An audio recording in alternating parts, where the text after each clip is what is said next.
We're starting this week with the BDE Award. All right. And it goes to the Ukrainians who are still fighting. They have not given up.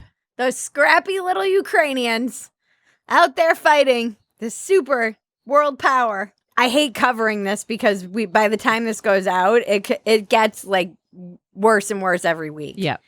And it could get very, very ugly. And given what Putin's done in Syria, I know that motherfucker's not afraid to take some civilians out just because he feels like it. Yeah. So, yeah, I'm a little bit unsettled at how this seems to continue to like slowly escalate. Mm-hmm. Even just this morning as we were coming to film, there was like some word coming out or breaking news, and I'm not sure if it was true or not, that Putin views the sanctions as escalation.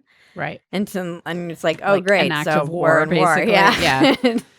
Awesome. Yeah. That basically proves the point of like, it's like a frat bro playing drunken risk. He's like, you looking at my girl? That's an escalation, bro.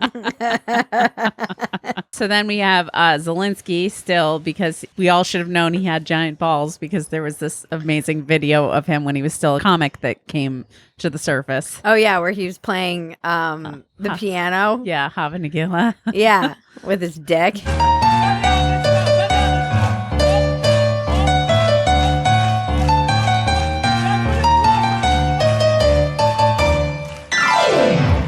Yeah, they can't quit now, those Ukrainians. The whole world's behind them, and he's a fucking comic, so he's not going to stop till he's dead. Dave can attest to this. My favorite part about this is that like it is both lauded that he was a comedian and doing so well, and also people are trying to do that thing that they do to comedians, like, you should just stick to jokes. You could just all right, well, one of us is running an entire country, so eat my ass. You Yeah. know? And do you know how mentally ill you have to be a comedian? Terribly. Like literally, that's what people don't understand. It's like comedians are some of the most like masochistic. You go up on stage and you bomb and you're like, man, I'm never doing this again. And then someone can call you, is like, hey, I got a gig down the street. You're like, I'm doing this again. I know, it's so nuts. It's nuts, and you'll make like $5. It does and spend $80 in gas. But it's there's a mental fortitude to that, you know, like Definitely, but also a mental illness. Mentally ill comics never give up. This guy has nothing to lose. That's what people don't realize about comedians. We have nothing to lose. We are perpetually at rock bottom.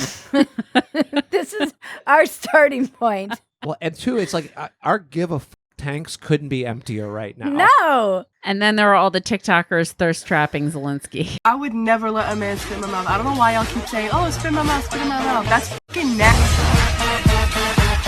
You're my daddy. I want your daddy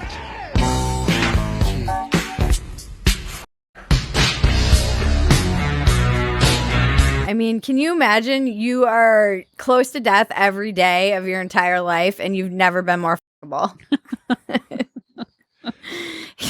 It's just so wild how we put these dudes on pedestals. I kind of reminds me of the Cuomo sexual stuff. Remember when everyone was like drooling all over Fauci and Cuomo, and they're like, I can't wait to him. And I'm like, can we just not turn every one of these dudes into like some kind of boy?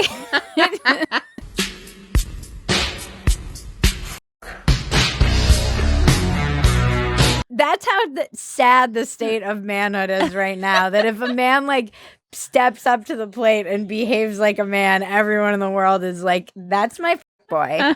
Especially if he's got a jawline. It's like you got a jawline and you're doing some shit.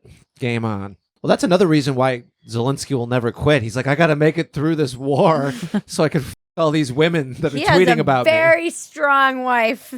Yeah, he's a strong Slavic wife. You don't want to piss her off. He's not these TikTokers. She might.